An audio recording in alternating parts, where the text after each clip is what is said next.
Olá pessoal, mais uma vez aqui o professor Alisson Santos para falar sobre geografia. E hoje vamos falar sobre o sistema socialista e o mundo bipolar. Isso mesmo, tá? Então vamos lá pessoal. O sistema socialista ele corresponde a um sistema de organização política, social e econômica que tem como objetivo construir uma sociedade sem classes, uma sociedade sem desigualdades, certo? No mundo, esse sistema socialista ele acontece com o fim da propriedade privada, certo? Onde o Estado ele possui o controle total da produção, certo?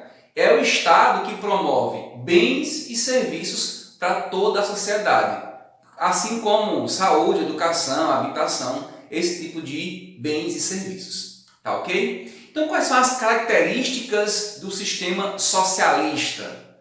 A estatização, a economia planificada e o pleno emprego. Essas são as principais características do sistema socialista. Então vejamos, a estatização corresponde em que as terras e os meios de produção pertencem totalmente ao Estado, ou seja, é o Estado quem promove todas as ações no que se refere à produção, inclusive, certo? Ele define qual é o salário dos trabalhadores. A economia planificada ela corresponde onde o Estado define quando, onde e como a produção ela vai acontecer, certo? Então todo movimento que atende o indivíduo, né, o cidadão, ele está relacionado a essa economia planificada no que se refere à produção. E o pleno emprego, o Estado ele define em que ambiente você vai trabalhar e ele detém toda a mão de obra, certo? E automaticamente distribui emprego para essas pessoas, com o objetivo de diminuir a desigualdade social, tá ok? Então vamos lá. Após a Revolução Russa de 1917, a União da República Socialista Soviética, ou União Soviética, ela era o sistema socialista, tá? E após a Segunda Guerra Mundial, muitos países do leste europeu, eles também começam também a aderir a esse sistema socialista, como por exemplo a Polônia, Tchecoslováquia, Hungria, Romênia, Bulgária, Iugoslávia, parte da Alemanha, metade da Alemanha, a Alemanha Oriental, certo? Então, eles aderiram ao sistema socialista. Esse modelo socialista da União Soviética, né, que a União Soviética incorporou junto com os países do leste europeu, eles não conseguiram tanto sucesso. Porque esse socialismo, o original, ele não foi bem executado. Então, esse regime, tanto do leste europeu como da União Soviética, começou a favorecer as classes burocráticas estatais, certo? Então, automaticamente, eles acabam tirando dos principais princípios do socialismo, que é, por exemplo, o pleno emprego. Todo mundo tem emprego e a desigualdade social. E existe uma desigualdade social, tá beleza? Em relação ao socialismo na China, depois da Revolução Comunista de 1948, a China ela adere ao socialismo, certo? E fica até hoje, a China é um país socialista. Lá, por exemplo, não existem eleições como existem eleições aqui no Brasil, certo? Então, o Partido Comunista Chinês é que detém todas as informações, todos os poderes para atuar no sistema econômico e político daquele país, certo? A China, pessoal, no primeiro momento ela apoiou, ela investiu numa indústria de base, certo? Ela também fez a distribuição de terras, que isso também é muito importante, a planificação da economia, ou seja, onde e quando vai plantar, onde e quando vai produzir, certo? Em relação aos bens de consumo, certo? Daquele ambiente. Então, tudo isso foi envolvendo as questões chinesas nesse modelo socialista, tá? Só que a China também ela incorporou empresas transnacionais, tá? E a China hoje é a segunda economia mundial com características híbridas, certo? Ela não é puramente socialista. Ela tem as suas raízes socialistas, certo? Por exemplo, as pessoas não escolhem os seus líderes, tá? Existe o Partido Comunista Chinês que escolhe, tá?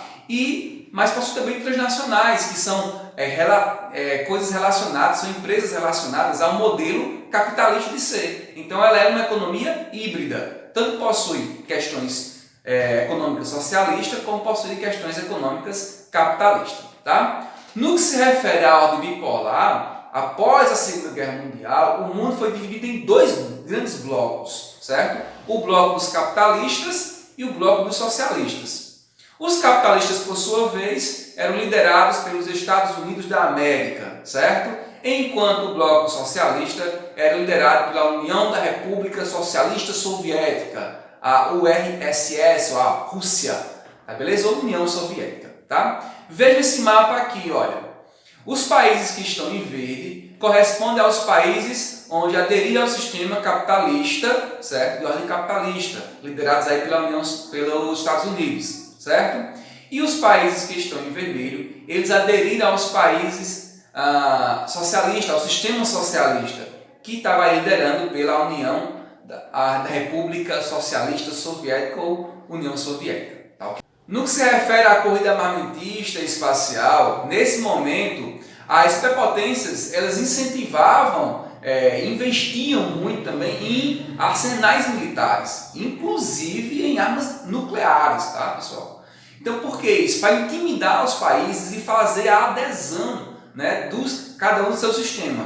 Os Estados Unidos do capitalismo e a União Soviética do socialismo, tá? E isso, pessoal, ameaçava uma terceira guerra mundial, tá? Então, poderia eclodir a qualquer momento essa guerra. E isso poderia ter traumas catastróficos para a sociedade brasileira, em especial, né? Deixa eu falar aqui do Brasil, mas também para todo o mundo, certo?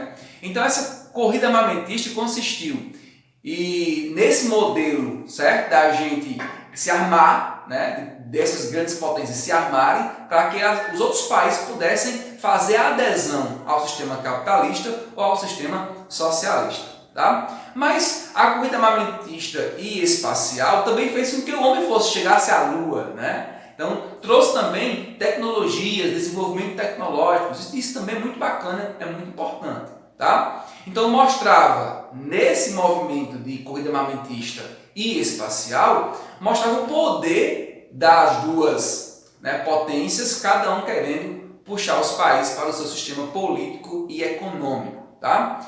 A Guerra Fria nada mais é do que os Estados Unidos e a União Soviética disputando países para aderir ao seu regime político, administrativo e econômico. Tá? Então, mas é fato lembrar que entre eles, Estados Unidos e União Soviética, nunca houve um confronto armado. Certo? Então é uma guerra fria de fato, não existia armas entre eles. As superpotências elas apoiavam alguns confrontos locais, né, fornecendo armas, dinheiro, apoio político, mas entre eles nunca tinha essa questão. Ok? O objetivo deles sempre era trazer novos países para o seu sistema econômico, seja ele capitalista, seja ele socialista. Tá? Outros registros da Guerra Fria correspondeu à Cortina de Ferro na Europa, bem como a divisão da Alemanha, a Alemanha Oriental e a Alemanha Ocidental, com o famoso Muro de Berlim.